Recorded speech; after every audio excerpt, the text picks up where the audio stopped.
Bienvenue chez nous. Nous sommes Marianne et Didier Caron, propriétaires du gîte Fleur de Ciel à Los-Angeles. Ce gîte est le premier éco-gîte au nord de Paris. Nous y avons mis en œuvre quelques actions d'éco-construction que nous vous invitons à découvrir. Suivez-nous.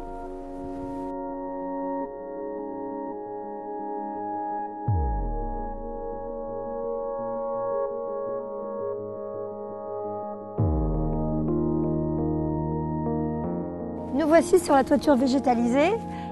C'est la première action qui a été menée dans le cadre de la création de ce gîte, la première action en matière d'éco-construction. Elle apporte plusieurs atouts indéniables, un confort phonique, un confort thermique, un confort visuel et beaucoup de biodiversité l'été avec la présence d'insectes sur les fleurs. Nous nous situons vraiment dans une démarche environnementale où les actions sont venues se greffer naturellement les unes aux autres au fil de la construction de ce chantier. D'autres actions ont été mises en place, notamment la VMC double flux qui renouvelle l'air constamment dans le gîte, et on l'a couplé avec un puits canadien qui reprend les calories de la terre.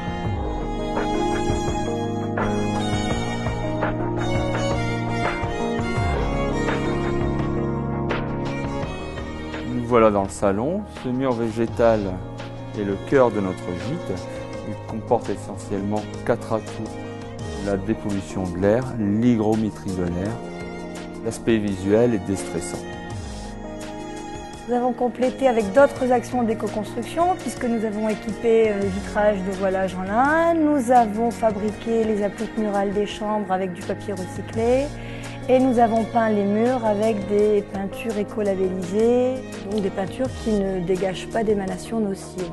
Toutes ces actions que nous avons menées en termes d'éco-construction apportent à nos hôtes un atout indéniable et vraiment majeur, le bien-être.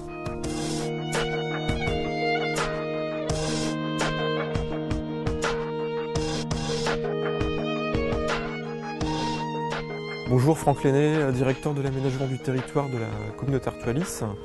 Nous sommes ici sur le site de Géotopia, Maison de la Nature, donc à Montbert-Longchamp, pour évoquer le sujet de l'éco-construction et éco-rénovation.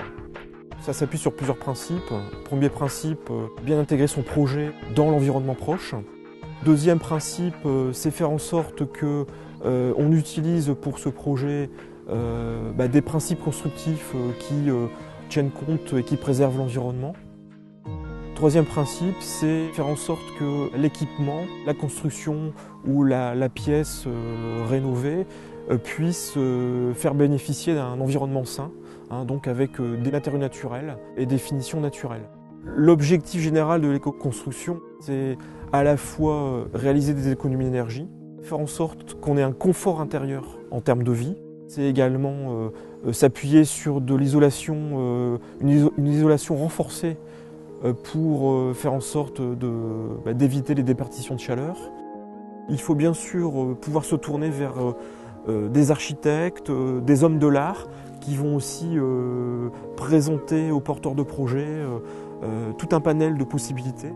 Géotopia est un lieu qui permet justement de conseiller des porteurs de projets dans ce domaine. Deux atouts majeurs pour les professionnels du tourisme et pour leur clientèle. Pour les professionnels, bien sûr, on investit un peu plus au départ puisqu'on utilise des matériaux qui sont encore un peu chers aujourd'hui, mais très rapidement, on retrouve un gain et un amortissement intéressant. Et deuxième avantage, c'est pour la clientèle puisque le bâtiment conçu ou éco-rénové, il apporte vraiment un confort intérieur. Et donc c'est un atout pour le professionnel du tourisme de proposer ce type d'équipement à un public qui est de plus en plus à la recherche de ces valeurs et puis de ce bien-être.